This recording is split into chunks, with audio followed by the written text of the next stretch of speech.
gets across. Mykolenko has a clear look at it and good sight of the ball.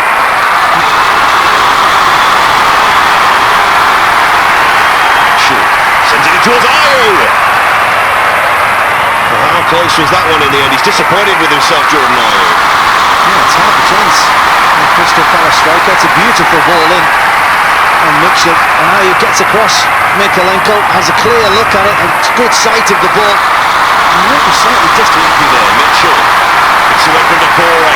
Is it in there? Towards Anderson. Shot. Didn't take it cleanly. She just sits up there. Seems to fall to him. Okay, at the edge of the penalty area. Very simple play, really. Good drop of the shoulder from Mitchell, and it's such a floated ball that Holgate can't do anything more than get to the penalty area. Well, Palace take the corner kick. Oh, wasn't that far away.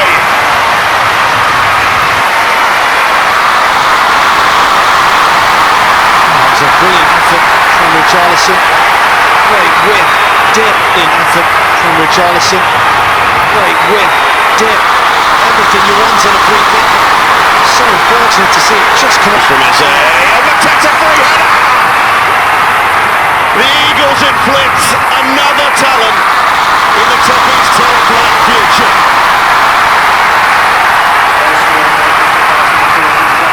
I don't know how many times Everton are going to concede from set pieces this season. And there's another one. The organisation was really poor, allowing Mateta, one of the best in the air from Crystal Palace.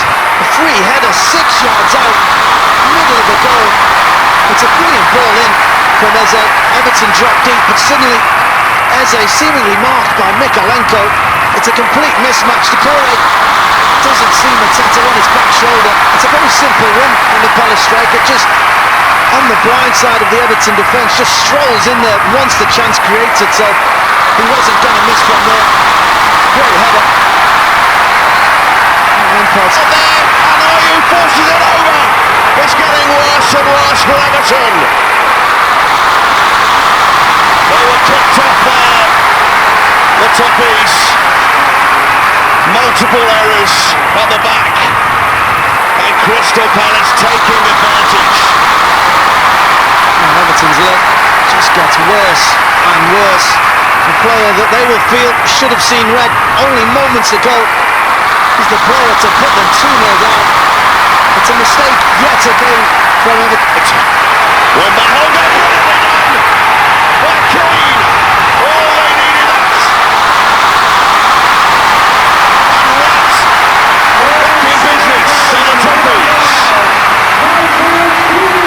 That's exactly what Everton are.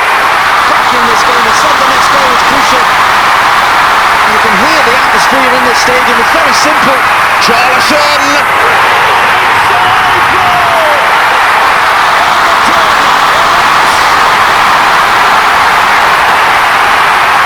Right in the thick of the action again is Richarlison. The man for these moments of Goodison. It's not the prettiest of finishes from Richarlison, but that doesn't matter. More important thing is it made its way into the back of the goal. A brilliant play from Demarai Gray initially, taking 3 Crystal.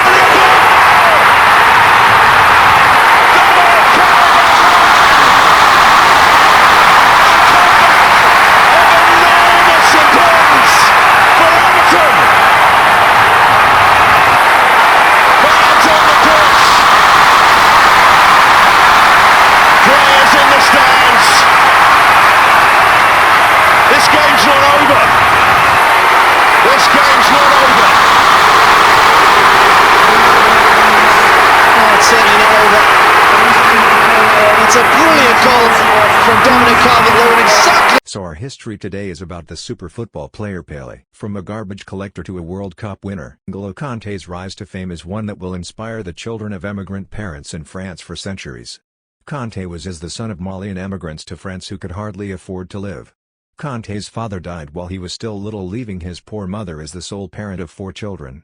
Kanté had to help his mother to pay the bills, so he started collecting garbage before he was 8. Pele, born on October 23, 1940 in Minas Gerais, Brazil, Edson Arantes do Nascimento would become more commonly known around the world as Pelé. His father, João Ramos do Nascimento, played professional soccer himself, but his career never brought him much in the way of money. As the legend goes, Pelé's family could not even afford to buy a ball for him, so he stuffed socks and molded them into the shape of a ball to kick around. Early career. Although he continued to struggle financially in Sao Paulo, working a variety of jobs to help his family, the young Pelé found his true talent on the field. Under the tutelage of his father and a former national team player named Valdemar de Brito, Pelé began to mature as a player on the Bauru Athletic Club Juniors. Coach de Brito recognized his ability and recommended him for a tryout with Santos FC. The team's management agreed with de Brito's assessment and signed Pelé in June 1956. A mere 3 months later, Pelé scored a goal in his debut match.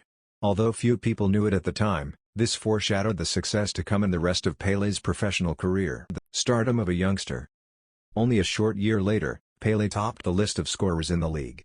His performance, at the tender age of 17, caught the attention of the national team. He would not disappoint. In his first appearance on the world stage, he scored key goals in both the semi-final and the final match of the 1958 World Cup to win it for Brazil. At this point, he had achieved superhero status in Brazil and became a household name around the world. The Brazilian government honored him as a national treasure, which elevated his status at home, but also prevented him from taking advantage of offers abroad. Struggle with injuries. On an individual level, the next 2 World Cups turned out disappointing due to injuries. The Brazilian side still won the tournament in 1962, but they fell way short in 1966 without their star player. They were eliminated in the group stage. During this era, though, Pelé continued to excel on his club team, Santos. Consistently a top scorer, he often faced teams who had altered their play specifically to deal with the threat he posed. Despite this, he still managed to score 60 goals in the 1964 season and 101 goals the year after that. By the time 1970 rolled around, Pelé had reportedly decided to hang up his hat and leave while he was on top. However, he was eventually coaxed into playing one last World Cup for Brazil in Mexico on what many consider as the best team in history.